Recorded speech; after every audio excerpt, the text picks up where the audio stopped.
Just this morning, President Trump, in a lengthy post on Truth Social, said he would use the United States Navy to blockade the Strait of Hormuz, which is that crucial passage. I don't even need to tell you anymore. Everybody knows what the Strait of Hormuz is.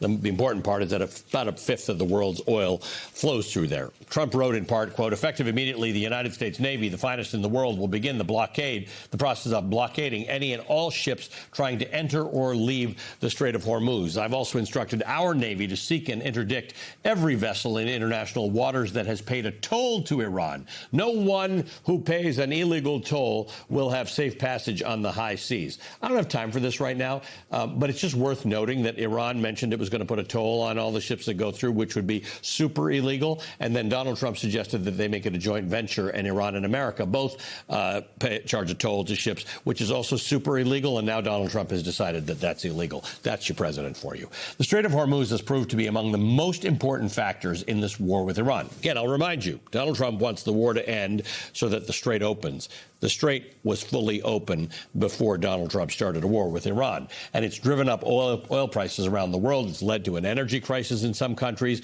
And it reveals Iran's power to disrupt the global economy. Edward Fishman is the author of a book called Choke Points, The American Power in the Age of Economic Warfare. He defines choke points as parts of the global economy where one country or a coalition of allies holds a dominant position, and there are few, if any, substitutes, end quote.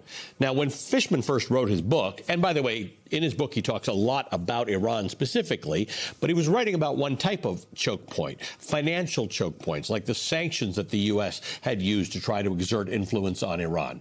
Right now, Iran is fighting back with a physical choke point, blockading the strait and revealing its leverage not over just the war, but over the global economy. Historically, the U.S. has made heavy use of economic choke points because of the U.S. dollar's influence in global commerce. Take a look at this list, by the way. 89% of all foreign exchange transactions involve U.S. dollars. The U.S. is the world's dominant currency.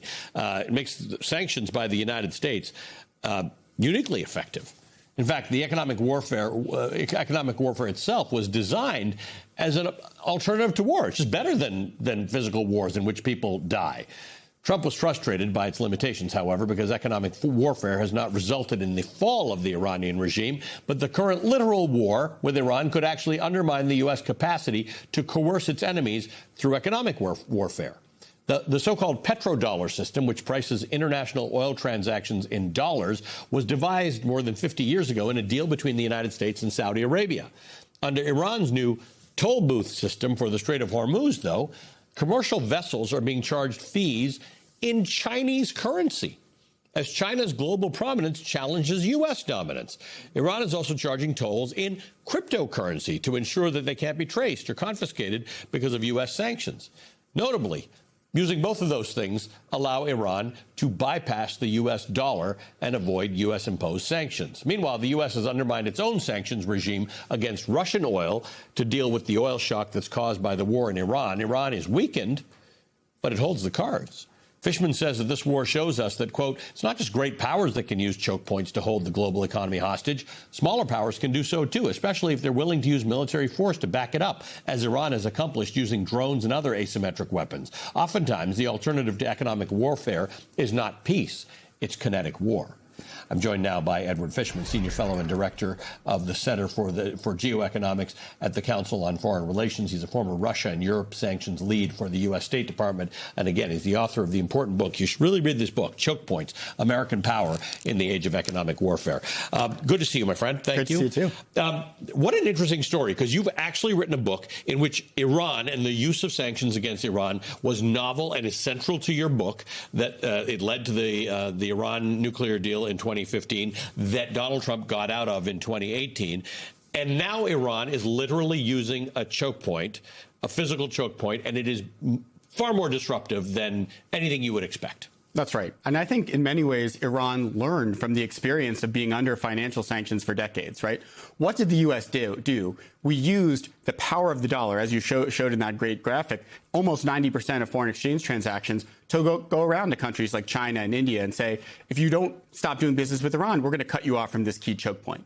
Well, Iran saw that and how effective it could be, and they said, well, hold on. The most important energy choke point is the Strait of Right Hormuz, here, yeah. which is right in our neighborhood. Yeah. We could shut that down and impose devastating economic pain on the United States. And that's why, frankly, the Trump administration is desperately searching for a way out of this. So now we have a weird situation where Donald Trump says this morning he's blockading the Strait of Hormuz, which is what effectively Iran was doing. They were letting a few ships through. So it's a weird threat. It's like, you guys didn't open the Strait of Hormuz, so we're closing the Strait of Hormuz. That's right. And I'm skeptical that this threat is credible. We have to remember what Trump said this morning. He said not only is he going to stop Iranian ships from going through the Strait of Hormuz, he says if a Chinese vessel or an Indian vessel pays a toll to Iran, then he's going to order the U.S. Navy to interdict a Chinese ship. That's a whole nother level of war. That's a world war on your hands, right? You're basically waging war. I don't against think China I would be very surprised.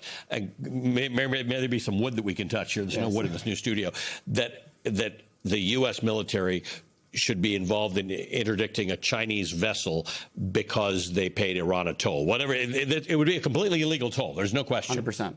I agree. And the reason I think it's not credible is before this war, Iran was selling 1.5 million barrels of oil to China every single day. Yes. We could have sanctioned Chinese banks. We could have imposed sanctions on any Chinese bank that was paying for that Iranian oil.